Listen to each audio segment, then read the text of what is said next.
Hello guys! Welcome back again to our YouTube channel, Han and Kai. So today's video, another information ang ating ibabahagi sa vlog na ito. We believe that you are planning to apply for a Schengen visa application in Denmark. And you are a Filipina, and do you want to know the next step that the documents you need to process is the VU2 invitation letter, as we separate this information from the previous vlog, so that you can easily understand how to process and gather these documents as one major requirements for you to apply for your Schengen visa. These documents is one of the requirements from your sponsor, who are required to process these documents. So let's proceed at wag na nating patagalin pa. First, you need to search on Google Chrome on this one, VU2 invitation from Denmark, how to process. So you can also do it as you do it yourself or DIY without hiring or getting an agency. So you need this information. After you type this title, now you need to go to NY Denmark. Yan, invitation of a visa applicant. So dito ka, or you're going inside to New to Denmark, invitation of a visa applicant. These are the different types of invitation you can use as a host when inviting a foreign national like us from Philippines who must hold a visit visa, who are planning to apply a visa in Denmark.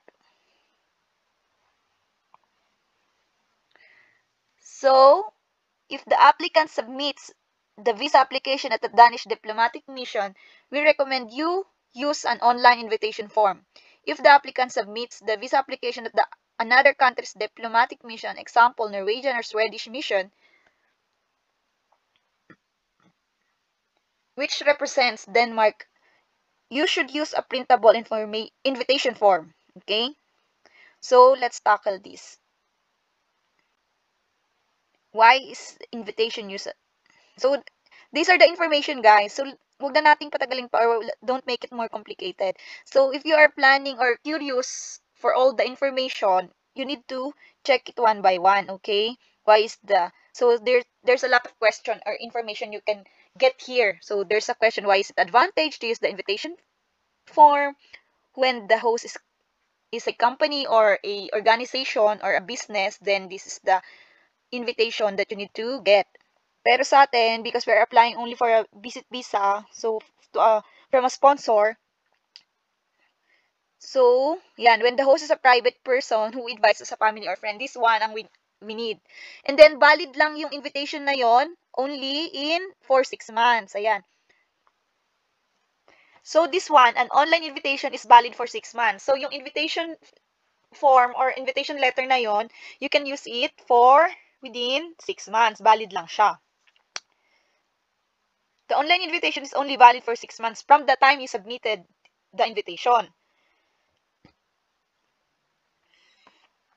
Invitation of several persons. If this is two or more, diba? If you use the online invitation, you can include several persons in the same form. Are you using a paper invitation? You must fill up an invitation for each person you want to invite. Oh, so you can use as well one or more than plan to invite. So there's a there's a different invitation. Merong organization, company, ayan. When the company or when the host is a company with a prior approval, when the host is affiliated company. So we are talking about when the host is a private person who invites a family member or a friend. So dito tayo papasok. So yan, the applicant submit his application to a Danish mission. If the visa applicant submits the application to Danish diplomatic mission, we recommend using the online invitation VU2 to invite a friend or a family member. So You need Meet ID in order to use the on invitation read more. Okay? So there's a step-by-step guide. Ayan guys. Step 1, log in, start the invitation, state information about the host. You are submitting the invitation. State the information about the visa applicant, the person applying for a visa. Next, state information about the stay. Next, state and attach further information about the stay. Then sign the invitation. So you need to print that, forward the invitation ID to the visa applicant. So you can also use the printable information. Ayan, ito guys. Ito yung word. Oh, 'di ba? Ito naman yung downloaded. So ano ba itsura niya? Ito yung itsura niya guys, yung VU2 invitation. So ayan, information number 1, information concerning the host inviting party. So this is the sponsor or the host information in number 1. So, please complete in capital letters. So, dapat guys, capital letters ang i-type nyo dyan, guys. So, number 2 is the information of the applicant who's applying for the visa. So, information niya to, guys. Then, next is information concerning your relation to the applicant. So, yan lang, guys, nakalagay. So, if the applicant is your girlfriend or boyfriend or fiancé, then this one. Next, number 4, information concerning the upcoming visit. So, dito, you will put your arrival date, what is the purpose, visit visa, visiting the fiancé, visiting my father, visiting my mother, visiting my children, yan. Then, how many days? Then, is anyone accompanying the applicant to Denmark? Of course, if you're alone, 9. No, di ba? No. But if it's, of course, if it's a parents, then it's a 2-person. Lalo na kung senior, then possible you accompanying, di ba? Pero pag wala and you're alone, dilagay nyo lang no, alone. NA. Number 5, information concerning the payment cost in the relation to the visit. Yan, like this. Who is paying the applicant's travel expenses? For example, if it's your sponsor, then host. But if it's applicant, then afford the applicant to sponsor his or her travel, then applicant. Then who is financially responsible for the applicant during the stay? Of course, the host, di ba? Or the applicant. Yun nga, kung sino yung mag-sponsor sa'yo, syempre yung host. Pero kung ikaw ang mag-sponsor sa sarili mo, the applicant, di ba? Next is financial situation in connection with travel and stay in Denmark. Yan.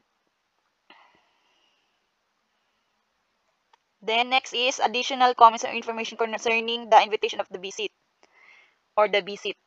So, ilagay nyo dyan kung ano pa yung mga plan bukod sa visit. So, may mga plano kayong pumunta sa ganitong area. A small information or small simple invitation letter lagay nyo dito. Kung bakit nyo ini-invite yung applicant. Anong reason? So, si host ang gagawa nito. Or si sponsor ang gagawa nito. Bakit ini-invite kayo pumunta sa Denmark? Lagay nyo, kasi mag-celebrate ng birthday, mag-travel sa iba pang Schengen,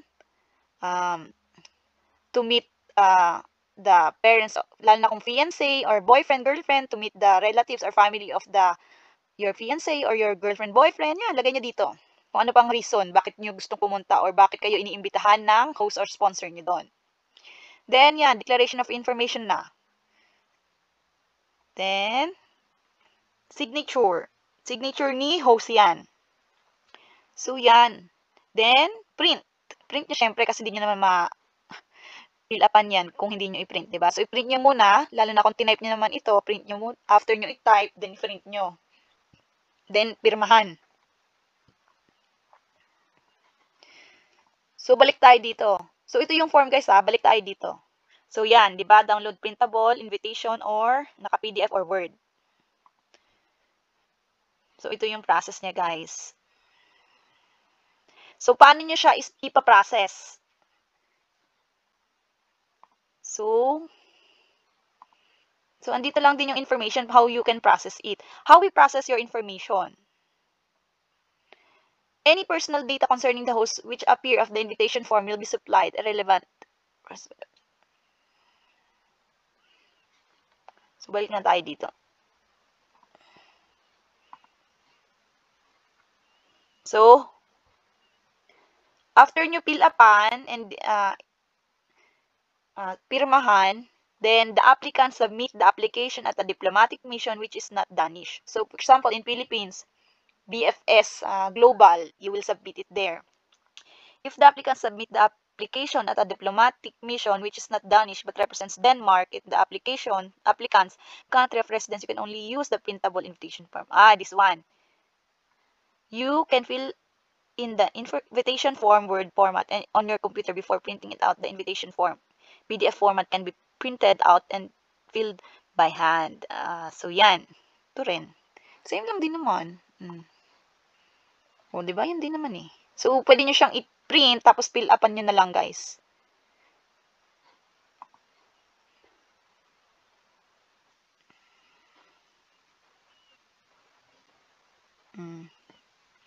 Forward the invitation ID to the visa applicant.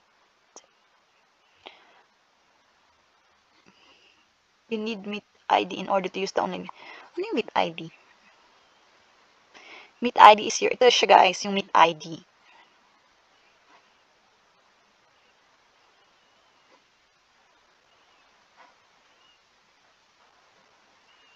So, guys, if gagawa kayo nito, magpa-assist din kayo sa sponsor nyo para may idea din sila.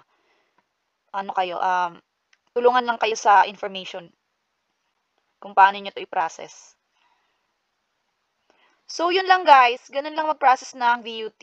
Then, include nyo yung shinare natin sa previous vlog. Bukod doon sa mga documents na dapat nyo i-submit, pati itong VU2.